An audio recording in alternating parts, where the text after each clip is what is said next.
पूंजीवाद और साम्यवाद मानवता को सुख क्यों नहीं दे पाए, एक बहुत बड़ा प्रश्न है।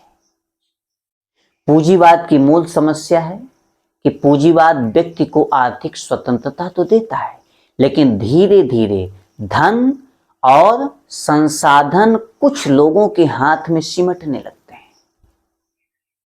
शुरुआत में ऐसा लगता है कि सभी लोगों को समान अवसर मिलेंगे, लेकिन समय के साथ बड़े उद्योग छोटे व्यापारियों को समाप्त करने लगते हैं। प्रतियोगिता के नाम पर एकाधिकार पैदा हो जाता है। परिणाम क्या होता है? कुछ लोग अत्यधिक अमीर बनते हैं, करोड़ों लोग रोजगार और सम्मानजनक जीवन से वंचित हो जाते हैं। प्राकृतिक संसाधनों का अंधाधुंध दोहन होता है। मनुष्य का मूल उसके चरित्र से नहीं, बल्कि उसकी संपत्ति से आंका जाने लगता है। ऐसी व्यवस्था में विकास दिखाई देता है, लेकिन सुख और संतोष नहीं। अब प्रश्न उठता है, क्या साम्यवाद इसका समाधान है? साम्यवाद ने आर्थिक समानता की बात की, लेकिन उसने व्यक्ति की स्वतंत्रता को बहुत सीमित कर दिया। जब सारी आर्थिक शक्ति सरकार के हाथ में चली जाती है, तब व्यक्ति की प्रतिभा, पहल और सृजनात्मकता दबने लगती है। धीरे धीरे व्यवस्था कठोर हो जाती है। लोग केवल आदेश का पालन करते हैं, अपने विवेक का नहीं। इस कारण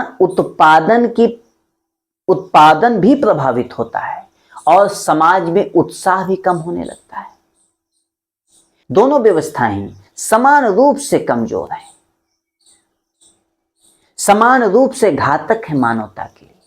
ध्यान देने की बात यह है कि पूंजीवाद और साम्यवाद देखने में अलग लगते हैं, लेकिन दोनों ही एक समान मानवता के लिए घातक हैं। दोनों मुख्य रूप से मनुष्य की भौतिक आवश्यकताओं तक सीमित रहते हैं। वे यह नहीं सोचते कि मनुष्य केवल शरीर नहीं, उसका मन भी है, उसकी भावनाएं भी हैं, उसकी आध्यात्मिक चेतना भी है। जब तक आर्थिक व्यवस्था मनुष्य के संपूर्ण विकास को ध्यान में नहीं रखेगी, तब तक वास्तविक सुख संभव नहीं है।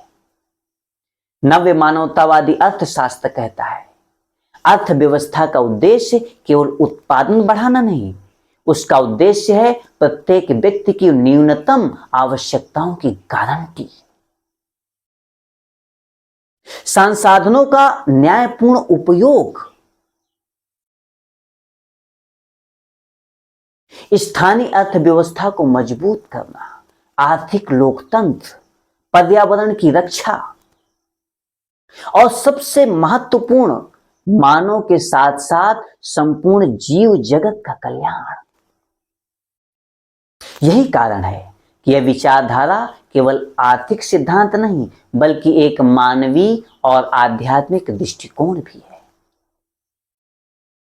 आज दुनिया में तकनीकी बढ़ रही है, उत्पादन बढ़ रहा है, लेकिन मानसिक तनाव, असमानता, बेरोजगारी और पर्यावरण संकट भी बढ़ रहे हैं।